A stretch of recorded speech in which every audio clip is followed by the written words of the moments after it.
যে পিতা সন্তানের লাশ শনাক্ত করতে ভয় পায় আমি তাকে ঘৃণা করি, যে ভাই এখনো নির্লজ্জ স্বাভাবিক হয়ে আছে আমি তাকে ঘৃণা করি, যে শিক্ষক বুদ্ধিজীবী কবি ও কেরানে প্রকাশ্য পথে হত্যার প্রতিশোধ চায় না আমি তাকে ঘৃণা করি। দুজন মৃতদেহ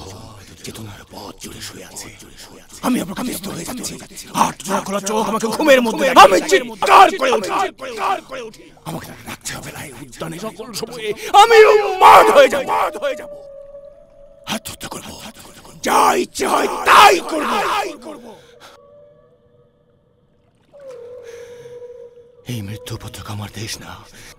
এই জলসাদের উল্লাস মঞ্চ আমার দেশ না, এই বিস্তীর্ণ শ্মশান আমার দেশ না, এই রক্তস্নাত কসাইখানা আমার দেশ না। হাজার আলো চোখে ফেলে রাত্রে দিন ইন্টারোগেশন মানি না, নখের মধ্যে সূচ বরফের চাঙড়ে শুইয়ে রাখা মানি না,